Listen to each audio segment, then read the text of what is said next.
सभी भाइयों को सत श्री अकाल, नमस्ते, राम राम, अस्सलाम वालेकुम।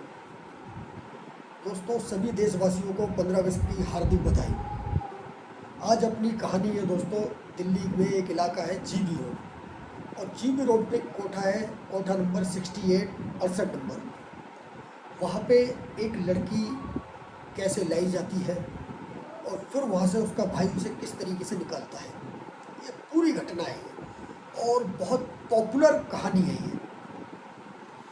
कलकत्ते में एक लड़की मल्टीनेशनल कंपनी में जॉब करती थी।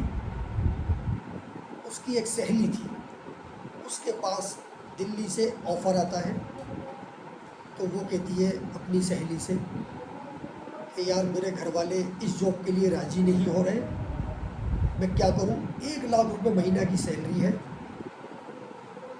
वहाँ पे सैलरी थी 30,000 रुपये कलकत्ते में। तो लड़की कहती है यार ये जॉब का ऑफ़र मुझे दे दे तू, मैं कर लेती। वो कहती है हाँ तुम चली जाइए वहाँ पे दिल्ली और फला जगह जाके इंटरव्यू दे देना। जिस शख्स ने ये ऑफ़र दी थी वो उससे मिलवा देती है उस लड़की को। अब वो लड़की उसके साथ में दिल्ली आ जाती है। जब इंटरव्यू देने के लिए कंपनी में जाती है यहाँ पे वो, तो वॉचमैन उसके पास आता है, वेटिंग लाइन में बैठी होती है वो। पूछता है मैम आप क्या लेंगी, तो वो कहती है आप मेरे लिए कॉफ़ी ले आइए। वो कॉफ़ी लेके आता है और वो पीती है। जैसे ही उसका नंबर आने वाला होता है बेहोश हो जाती है। जब उसका नंबर आने से पहले उसका बेहोश हो जाना कोई आम बात नहीं है दोस्तों। खैर, वो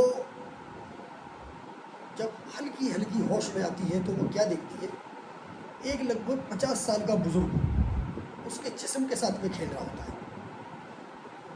उसके जिस्म में इतनी ताकत नहीं होती जो कि कुछ रिएक्शन दे सके। खैर, वो उसके साथ में संभोग करने के बाद चला जाता है। फिर दूसरा आता है। लगभग उसने जो है 10-12 आदमियों की गिनती करी कि 10-12 आदमियों ने उसके साथ संभोग किया। उसके बाद में वो और ज़्यादा बेहोश हो गई।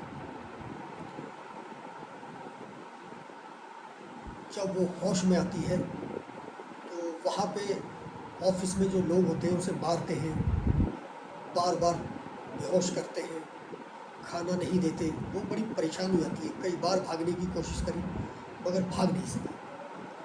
एक समय ऐसा आ जाता है, उसको बेहोश करके वो जीबी रोड के कोठा नंबर 68 पे 68 नंबर पे उसे पहुंचा देते हैं। वहाँ पहुंचने के बाद अब वहाँ पे आप जानते ही हैं क्या धंधा होता है, डेली ग्राहक आना। वो मना करती थी तो उसे मारते थे कोठे वाले। और लड़की पढ़ी लिखी थी, समझदार थी, देखने में खूबसूरत थी, तो उसकी डिमांड भी ज़्यादा रहती थी। एक आदमी करोल बाग का रहने वाला 2-3 बार वहाँ पे होके आया हुआ था, और वो आदमी भी उसी लड़की से मिल के आता था। अब वो लड़की थोड़ा सा उसकी तरफ प्यार बढ़ाती है और उसे समझाती है प्लीज़ आप मेरे भाई को कलकत्ता में ऐसे ऐसे फ़ोन कर दें और वो मुझे कुछ ना कुछ करके बचा के ले जाएगा। इत्तेफाक देखे वो आदमी भी करोल बाग का जो था वो भी कलकत्ते का ही निकला। उसने कहा यार कहीं ऐसा ना हो, अगर मैंने फ़ोन करा और इन्हें ज़रा सी भी भनक लग गई तो ये सब के सब इतने बड़े गुंडे बदमाश होते हैं, मेरे घर वालों को सबको मुझे मार देंगे। लेकिन थोड़ा सा मट्टी का असर होता है मेरे यारों। उसने हमदर्दी दिखाई। वो बाहर आया और उसने आके उस नंबर पे कॉल लगाई। हेलो, सामने से लड़का बोलता है हाँ जी। वो कहता है मैं आपसे ज़्यादा बात नहीं कर सकता, आपकी बहन इस नंबर कोठे पे है और ऐसे ऐसे बड़ी परेशानी में है, आके बचा लो। इतना कह के फ़ोन काट देता है। और वो लड़का, उसका भाई जो था, बड़ा बेचैन हो जाता है। अपने माँ बाप से बात करता है कि मम्मी पापा ऐसे ऐसे हमारी बहन परेशान है, दिल्ली में है और मुझे जाना बहुत ज़रूरी है। खैर, वो वहाँ से इंतजाम करके दिल्ली आता है। दिल्ली आके सबसे पहले करोल बाग में उस आदमी से मिलता है जिस आदमी ने उसे फ़ोन किया था। वो मिलना नहीं चाहता, लेकिन फिर भी वो बात करता है, मिन्नतें करता है, खैर वो मिल जाता है। वो कहता है साहब मुझे मेरी बहन से मिलवा दीजिए किसी भी तरीके से। तो वो कहता है ठीक है, लेकिन किसी भी तरीके से पता नहीं लगना चाहिए कि तुम उसके भाई हो। कोठा नंबर 68 पे वो दोनों की दोनों ग्राहक बन के जाते हैं। वो पुराना ग्राहक होता है, इसलिए वहाँ से सब जानते हैं। तो वो लड़कियाँ दिखाते हैं, एक फॉर्मेलिटियाँ पूरी करते हैं, सब दिखाते हैं। तो वो कहता है लड़का जो पहले होके आया हुआ था कि अम्मा इसे उस लड़की से मिलवाओ। तो वो कहती है नहीं, उसके पैसे ज़्यादा लूँगी। तो लड़का कहता है कोई बात नहीं, जितने पैसे आप चार्ज करोगे मैं आपको पैसे दूँगा। खैर वो लड़की अंदर एक ग्राहक के साथ में होती है। जब फ्री हो जाती है तब उस लड़के को बुलाती है। लड़का और लड़की दोनों एक दूसरे को जब देखते हैं तो कुछ कहने की कोशिश भी करती है लड़की, लेकिन लड़का कुछ आंखों से इशारा कर देता है, वो चुप हो जाता है। कमरे में अंदर जाता है वो लड़का, कुंडी लगा लेते हैं और वो पिलक पिलक के रोती है लड़की, खूब चिपट के रोती है। लेकिन दोनों भाई बहन एक दूसरे के मुंह में कपड़ा ठूस लेते हैं ताकि बाहर आवाज़ ना जाए। तो बाहर अगर आवाज़ चली गई तो ये दोनों की दोनों वहाँ से जिंदा नहीं निकल पाती। अच्छा, एक समय निर्धारित होता है इन जगहों पे कि आप इतने समय तक बैठेंगे या वहाँ पे रहेंगे। उसके बाद में कुंडी खटखटाते हैं, चलिए बाहर निकलिए, आपका समय हो गया। वो कहता है मुझे थोड़ी देर और रहना है इनके साथ। तो बाहर से आवाज़ आती है अगर आप और थोड़ा सा रुके तो आपका चार्ज सीधा डबल हो जाएगा। वो कहता है कोई बात नहीं, मैं सीधा आपको डबल दूँगा। अब वो लड़का लड़की से कहता है बहन मुझे ये बताओ तुम्हें कैसे निकाला जाए। तो लड़की उससे कहती है कि दिल्ली के अंदर महिला आयोग के पास जाइए, वहाँ पे तुम्हें मिलेंगी स्वाति मालीवाल, वो मदद करेंगी तुम्हारी, किसी और के पास बिल्कुल मत जाना। अब वो लड़का वहाँ से निकल के आता है। वहाँ से निकलने के बाद सीधा महिला आयोग जाता है।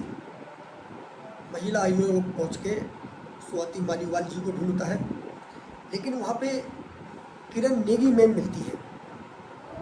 किरण नेगी मैम से वो बातचीत करता है, सारी घटना बताता है कि ऐसे ऐसे मिल के आया हूँ उनसे और ये बात है, मेरी बहन इस परेशानी में, प्लीज़ मेरी मदद कीजिए।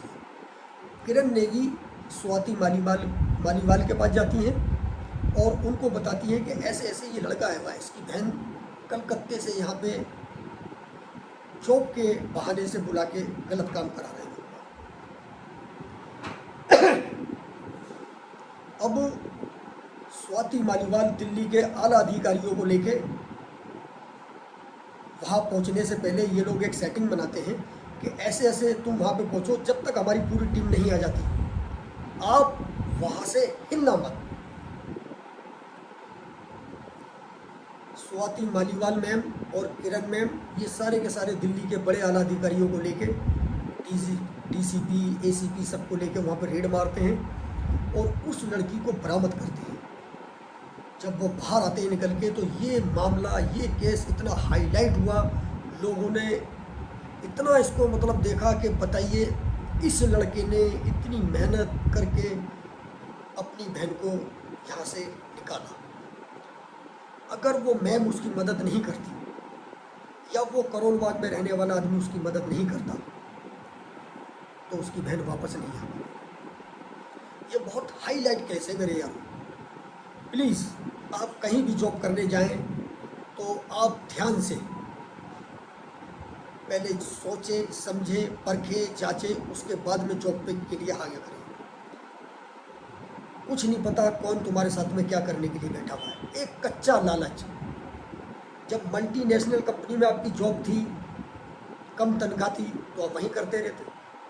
खैर कोई बात नहीं, मेरा मकसद किसी की भावनाओं को ठेस पहुंचाना नहीं है मेरे दोस्तों। मैं ये चाहता हूं कि आप सतर्क रहें, जागरूक रहें और अपने आसपास में होने वाली हर घटना से जागरूक रहें दोस्तों। मेरा वीडियो पसंद आया लाइक कीजिए, सब्सक्राइब कीजिए, शेयर कीजिए।